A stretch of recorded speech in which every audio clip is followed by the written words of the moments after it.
This is a big story, so let's do this one by the book, starting with the 5 W's. Who, what, where, when, and why. Who is involved? Epic Games Inc. as the plaintiff versus Apple Inc. as the defendant. What is it? The results of a lawsuit and the future of popular games like Fortnite. Where did this happen?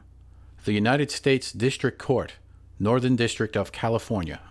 When did this happen? September 10th, 2021. Why? That last one is a bit tricky, as there's a lot going on here. This is also where Photics enters the story. I wasn't looking to cover this topic. It found me. I was busy, minding my own business, when I started getting a few text messages. Full disclosure, I have a degree in photojournalism, but I'm also an app developer. And yet, I wasn't really paying attention to the whole Epic versus Apple legal battle. There are two main reasons. One, I've been busy with YouTube, and two, I don't like in-app purchases. That business model is actually against the Photics Code of Honor. I realize that this is terribly limiting in today's mobile app market. That's a key part of this story. What is an in-app purchase? Today's software is different from the days of yore.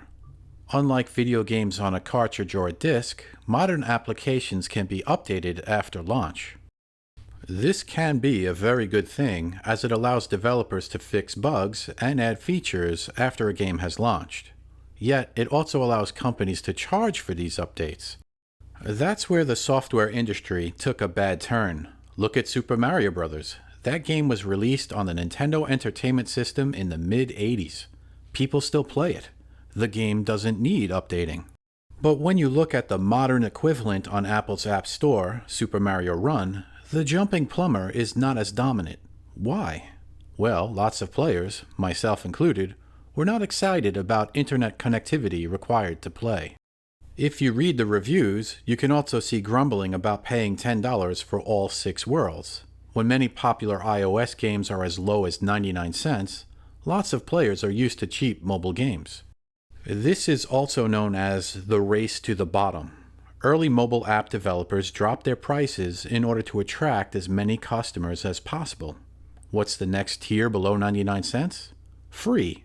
Many games went free. Yet, you can't run a business without money, so a new business model emerged, in-app purchases, and it makes billions of dollars annually. Epic Games Inc. is a master at this new way to generate revenue from players. With their hit game Fortnite, players across multiple gaming platforms were throwing money at Epic.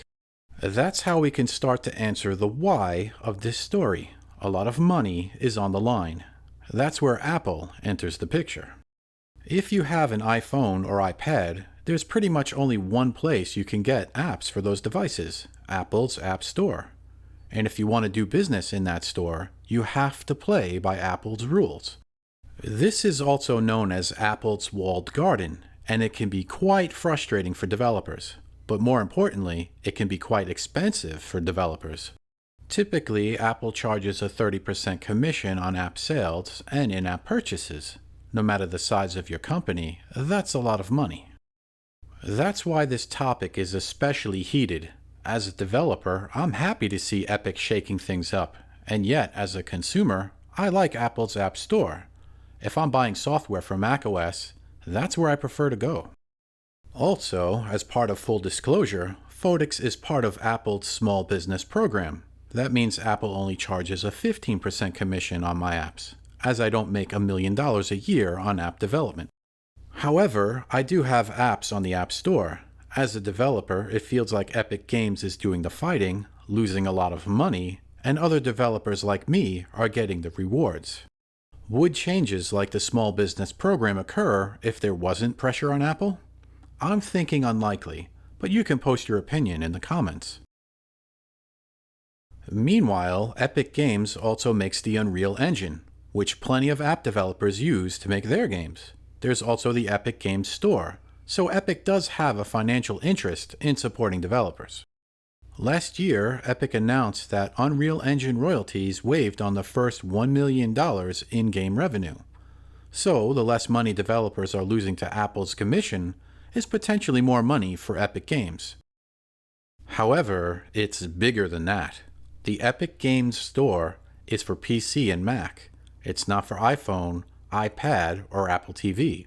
Those devices don't work that way. Apple prohibits it. That's at the heart of the matter. Is Apple being monopolistic as a result of the way they manage their app stores? The result from this lawsuit answers that question. While the court finds that Apple enjoys considerable market share of over 55% and extraordinarily high profit margins, these factors alone do not show antitrust conduct. Success is not illegal. The legal documents are filled with amazing quotes. Here's another one in the conclusion. This trial highlighted that big tech encompasses many markets, including, as relevant here, the submarket for mobile gaming transactions. This lucrative $100 billion market has not been fully tapped and is ripe for economic exploitation.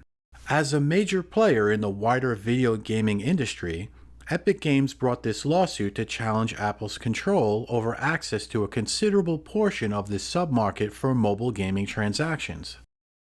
Ultimately, Epic Games overreached.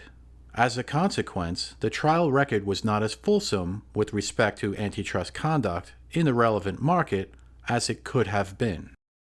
Wow, what a response! Who wrote this? The name at the end says Yvonne Gonzalez Rogers. That conclusion statement seems to suggest that the problem was not fully solved. I had trouble forming an opinion on this matter, so I wrote to developers to ask about their thoughts. One developer, who preferred to stay anonymous, echoed the notion that this problem is far from solved. The developer stated the ruling did not open the door for alternative app stores or sideloading. This is a shame for humanity. Hopefully there will be other legal avenues that allow users to have more control over the devices they own in the future. It looks like this battle is not over. Epic Games CEO and founder Tim Sweeney used Twitter to post his dissatisfaction with the ruling. He said, "Today's ruling isn't a win for developers or for consumers. Epic is fighting for fair competition among in-app payment methods and app stores for 1 billion customers."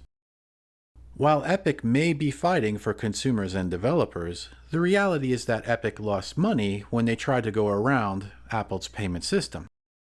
The judgment reads, Epic Games shall pay damages in an amount equal to 30% of the $12,167,719 in revenue Epic Games collected from users in the Fortnite app on iOS through Epic Direct Payment between August and October 2020, plus 30% of any such revenue Epic Games collected from November 1st, 2020 through the date of judgment, and interest according to law. There also seems to be some debate over what is a button. That's because that's the main wound Apple suffered in this battle.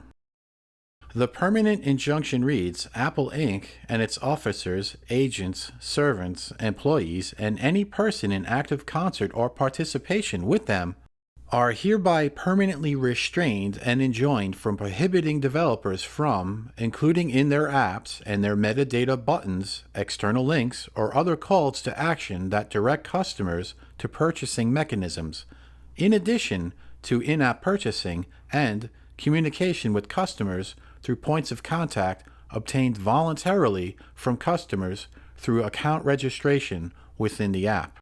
That judgment unlocks new opportunities for app developers. However, what is a button? What is a metadata button? I'm not sure, and ultimately, it doesn't matter what I think it means. The important part is what happens 3 months from now. Item number 4 of the permanent injunction states that this injunction will take effect in 90 days.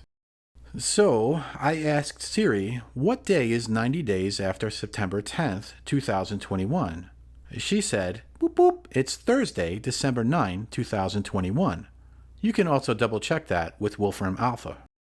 Whatever is going to happen, it's supposed to happen before Christmas. But in general, the legal battle seems to have resulted in something of a win for app developers. Apple's walled garden now has a hole punched through it. What that means exactly will be determined in the next few months, perhaps even further into the future.